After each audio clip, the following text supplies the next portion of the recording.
لومړی ځل چې کله ریاضي زده کوو نو لیکل سوي وي چې 2 جمع 3 مساوي کیږي له 5 سره، یا هم 6 جمع 1 مساوي کیږي له 7 سره، او یا هم 8 منفي 2 مساوي له 6 سره. او شاید فکر مو کړی وي چې مساوي علامه د پوښتنې ځواب راباسي، یعنی ترې پوښتي چې 2 جمع 3 څو کیږي، هغه یې حلوي چې 5 یا 6 جمع 1 ځواب یې 7، 8 منفي 2 ځواب یې 6، خو دا یې سمه ارزونه نه ده. د مساوي علامې اصلي معنا دا ده چې د کیڼ خوا مقدار یو شان دی له هغې مقدار سره چې د علامې ښي خواته دی، یعنی په دې معنا چې 2 جمع 3 یو شان دي له 5 سره.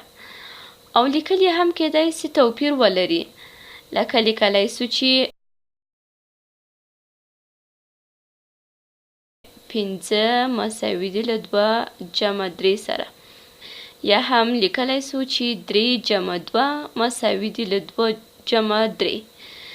نو وموندل چې مساوي د ځواب راښکلو په معنا نه دی، بلکې په دې معنا ده چې 3 جمع 2 چې هر څه وي یو شان دي له 2 جمع 3 سره چې هر څه وي. پوهېږو چې د دواړو خواوو حاصل 5 کیږي. کولی سو له جمع او منفي دواړو علامو نه کار واخلو. مثلا که ولیکو چې 6 جمع 1 یو شان دی له یا مساوي دی له 8 منفي 1 سره چې دواړه خواوې یو شان مقدار لري. دلته 6 جمع 1 کیږي او دلته 8 منفي 1 هم کیږي. نو مساوي علامه نه د ځواب ښکلو په معنا ده او نه هم د دې دپاره چې د عددونو جمع او منفي سرته ورسیږي. مساوي علامه په دې معنا ده چې هر هغه څه چې په کیڼ خوا کې دي یو شان دي له هغې څه سره چې په ښي خوا کې دي. اوس له دې قانونه په کار اخیستلو سره راځئ نور عددونه د معادلې په توګه د مساوي علامې دواړو خواو ته ولیکو، او پس له حلولو به وګورو چې کومه معادله مو سمه لیکلې. ښه، اوس که ولیکم چې د عددونو مقدار نه وایم ځکه بیا په ځواب پوهیږئ، نو که د مساوي دواړو خواو ته 2 عدده ولیکم دا به سم وي او که نه. ښه، نو د کیڼ خوا عدد 18 دی، د کیڼ خوا عدد 18 او په ښي خوا کې یو بل عدد دی چې 1 دی. په دواړو خواو کې د عددونو ځایونه تغییر سوي دي، یعنی 1 او 8 شاو مخته سوي دي. دا عدد مو توپیر لري او 1 دی. دا دواړه سره یو شان نه دي، نو دا دواړه خواوې یو بل سره مساوي نه دي. دا معادله مو سمه نه ده. او کوم وخت مو شاید داسې علامې لیدلې وي چې دا د غیر مساوي په معنا دي، نو 18 مساوي نه دی له 1 سره.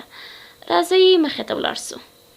ښه، که زه ولیکم چې 9 منفي 3 9 منفي 3 جمع 2 منفي 0 مساوي دی له 0 جمع 1 منفي 1 جمع 8، نو معادله مو سمه ده او که نه؟ ښه، راځئ چې حل یې کړو. لومړی به کیڼ خوا وګورو. 9 منفي 3 6 کیږي، ورسره جمع 2 چې 8 کیږي، او بیا منفي 0 چې هماغه 8 پاتې کیږي. نو د کیڼ خوا عددونه که سره جمع او منفي کړو ځواب یې 8 وي. او دلته په ښي خوا کې لرو چې 0 جمع 1 منفي 1 0 کیږي، نو د دې عددونو حاصل 8 کیږي. نو دا معادله مو سمه ده، 8 مساوي په 8. او د عددونه د 8 لیکلو بله بڼه ده 9 منفي 3 جمع 2 منفي 0 چې 8 کیږي، او دا هم 8 دي. مساوي علامه دلته موږ ته دا راښیي چې کوم څه چې په کیڼ خوا کې لرو یو شان دي له هغه څه سره چې په ښي خوا کې لرو. اوس به یو بل مثال هم حل کړو، یا یو مثال نه 2 مثاله به حل کړو. که زه داسې یو شی ولیکم نو دا به سم وي او که نه؟ تاسو ته شاید سم ښکاره سي. که چیرې 1 او 0 سره نږدې ولیکو شاید 10 خوندې ښکاره سي، خو ښي خوا کې دا 10 نه دي ځکه د دواړو عددونو ترمنځ د جمع علامه ده او یو جمع 0 بیرته 1 کیږي.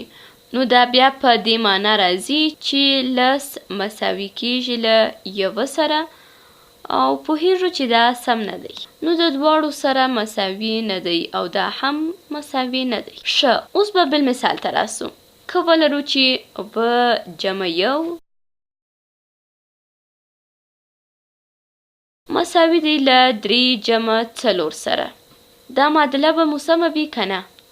ښه، په کیڼ خوا کې لرو چې 2 جمع 1 چې 8 کیږي او دلته هم 3 جمع 4 چې 7 کیږي. خو دا دواړه مقدار سره یو شان نه دي او یو بل نه توپیر لري چې سره مساوي نسی کېدلی.